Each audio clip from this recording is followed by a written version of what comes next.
اباب ذی وقار، اب جس شخصیت کو میں دعوت خطاب دینے لگا ہوں وہ محتاج تعارف نہیں ہے۔ بحمد تعالی جگر گوش مفکر اسلام فاضل جلیل حضرت علامہ صاحبزادہ محمد شاہ ظفر بندیالوی صاحب نے اپنے ہی دارالعلوم جامعہ مزدریہ امدادیہ بندیال شریف میں 8 سالہ درس نظامی کا سلیبس مکمل کیا، پھر جامعہ اسلامیہ اسلام آباد میں 2 سالہ تخصص فی الفقہ یعنی مفتی کورس مکمل کیا، پھر نمر یونیورسٹی اسلام آباد میں عربی بول چال میں ڈپلومہ کیا، سرگودا یونیورسٹی سے ایم اے اسلامیات اچھے نمبروں میں پاس کیا، پھر نمر یونیورسٹی اسلام آباد میں اسے ایم فل اسلامیات کیا، اور اب جی سی یونیورسٹی فیصل آباد سے پی ایچ ڈی کر رہے ہیں۔ فاضل جلیل جگر گوش مفکر اسلام بہترین مدرس ہیں اور بہترین خطیب ہیں، اور اس وقت مٹھا ٹھوانہ کی سرزمین پہ خطبہ جمعہ ارشاد فرما رہے ہیں۔ میں دعا کرتا ہوں اللہ تعالیٰ جگر گوش مفکر اسلام کو علمی میدان میں مزید بلندیاں اور ترقیاں عطا فرمائے۔ میں اس شعر کے ساتھ دعوت خطاب دینے جا رہا ہوں کہ کس پیکر جمیل کی آمن چمن میں ہے، کس پیکر جمیل کی آمن چمن میں ہے، شرمندہ ماہتاب سورج گوہن میں ہے۔ نعرہ تکبیر، نعرہ رسالت، نعرہ رسالت، تاجدار ختم نبوت، تاجدار ختم نبوت۔ الحمدللہ الذی فضل بنی آدم بالعلم والعمل علی جمیع العالم، والصلاة والسلام علی محمد سید العرب والعجم، وعلی آلہ واصحابہ ینابیع العلوم والحکم۔ اما بعد فاعوذ باللہ من الشیطان الرجیم، بسم اللہ الرحمن الرحیم۔ الف لام را کتاب انزلناہ الیک لتخرج الناس من الظلمات الی النور، صدق اللہ مولانا العظیم وصدق رسولہ النبی الکریم الامین۔ مولاي صل وسلم دائما ابدا على حبيبك خير الخلق كلهم، هو الحبيب الذي ترجى شفاعته لكل هول من الاهوال مقتحم۔ ادب سرور مرسلاں آ رہے ہیں، ادب سرور مرسلاں آ رہے ہیں، رسالت کے روح رواں آ رہے ہیں، بسد عظمت و عز و شان آ رہے ہیں، جلو میں لیے قدسیاں آ رہے ہیں، شہنشاہ کون و مکان آ رہے ہیں۔ یہ صبح مسرت ہے، خوشیاں مناؤ، درود و سلام اپنے ہونٹوں پہ لاؤ، محمد کے جلووں پہ قربان جاؤ، ادب سے نصیر اپنی آنکھیں جھکاؤ، شہنشاہ کون و مکان آ رہے ہیں۔ معزز و محتشم علماء کرام، مشائخ اعظام، ارباب فکر و دانش، اصحاب عقیدت و محبت اور حاملین عقیدہ اہل سنت، آج کا دن انتہائی پر مسرت اور باعث فخر ہے کہ آج جلوہ نمائے نور فطرت، شاہکار تخلیق قدرت، واقف اسرار الوہیت، نوشہ بزم جنت، تکوین کائنات و ممکنات کی علت، قاسم خیر و برکت، حضور قائد المرسلین خاتم النبیین اس دنیا میں جلوہ گر ہوئے۔ آپ کی آمد کائنات کا سب سے بڑا انقلاب ہے۔ 12 ربیع الاول کہنے کو ایک دن ہے، لیکن اس کا راج صدیوں پر ہے۔ اس دن میں ایک گھڑی ایسی ہے کہ جس گھڑی میں جتنا نور اس کائنات میں ظاہر ہوا اتنا پچھلی کسی صدی کے حصے میں نہیں آیا، اور اس گھڑی میں اللہ نے جتنا علم دیا، جتنا تقوی دیا، جتنا حسن دیا، وہ پچھلی کسی صدی کو نہیں دیا۔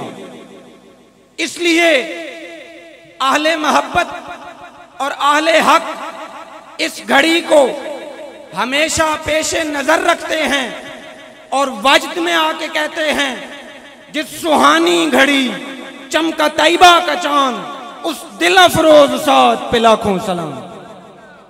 سامعین ذی احتشام، اللہ نے اپنے محبوب کو مبعوث فرمایا، تخلیق کے مقاصد بھی بیان فرمائے۔ تخلیق کا مقصد اعظم کیا تھا؟ تخلیق کا مقصد اعظم یہ تھا کہ اللہ نے اپنے محبوب کو حاجت روا بھی بنا کے بھیجا، مشکل کشا بھی بنا کے بھیجا۔ اللہ رب العزت اپنا وصف بیان فرماتا ہے، اللہ ولی الذین آمنوا یخرجہم من الظلمات الی النور، کہ اللہ مومنوں کا ولی ہے، انہیں ظلمت سے نور کی طرف نکالتا ہے۔ محبوب کے لیے فرمایا الف لام را کتاب انزلناہ الیک لتخرج الناس من الظلمات الی النور، محبوب ہم نے آپ پر کتاب نازل کی تاکہ آپ لوگوں کو ظلمت سے نور کی طرف نکالیں۔ دوسرے مقام پہ فرمایا لولا فضل اللہ علیکم ورحمتہ ما زکا منکم من احد ابدا ولیکن اللہ یزکی من یشاء، کہ اگر اللہ کا تم پر فضل نہ ہوتا، رحمت نہ ہوتی تو تم سارے ہی ستھرے نہ ہوتے، لیکن اللہ جس کا چاہتا ہے دل دھو دیتا ہے۔ اور دوسرے محبوب کے لیے فرمایا یتلو علیہم آیاتہ ویزکیہم، میرا محبوب تو ایسا ہے کہ قرآن کی تلاوت کرتا ہے، دلوں کو دھو دیتا ہے۔ اور یہ تو ایسا محبوب ہے کہ یہ تو چلتا پھرتا قرآن ہے، اگر کسی پر نگاہ التفات ڈالے یا اگر کسی کی آنکھوں میں اس کا چہرہ والضحیٰ سما جائے، اس کے دل کی دنیا بدل کے رکھ دیتے ہیں۔ حاضرین، یہ ایسا محبوب ہے کہ جس کے چہرہ والضحیٰ کے نور سے دل کی دنیا بدل جاتی ہے۔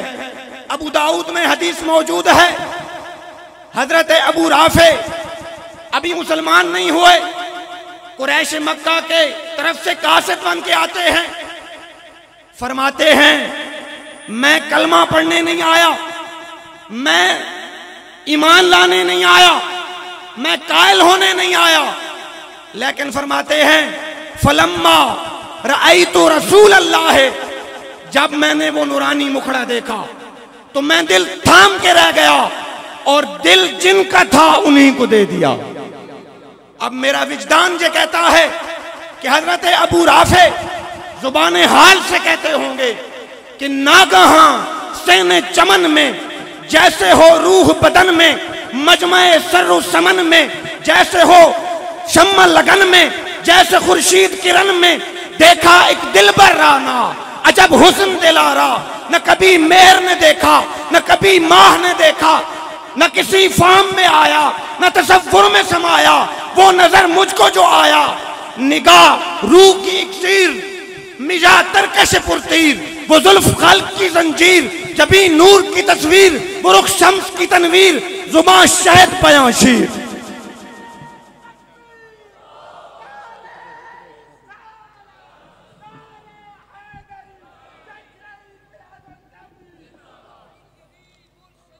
میرا وجدان یہ کہتا ہے کہ حضرت ابو رافع کہتے ہوں گے کہ میرے تصور میں آ گئے ہیں عرب کے جلوے، عجم کے جلوے، مجھ کو لگتا ہے سب کے سب ہیں انہی کے حسن شجم کے جلوے، نگاہ و دل میں سما گئے ہیں انہی کے جاہو حشم کے جلوے، جچے نگاہوں میں میری کیسے سریر کے بزم جم کے جلوے۔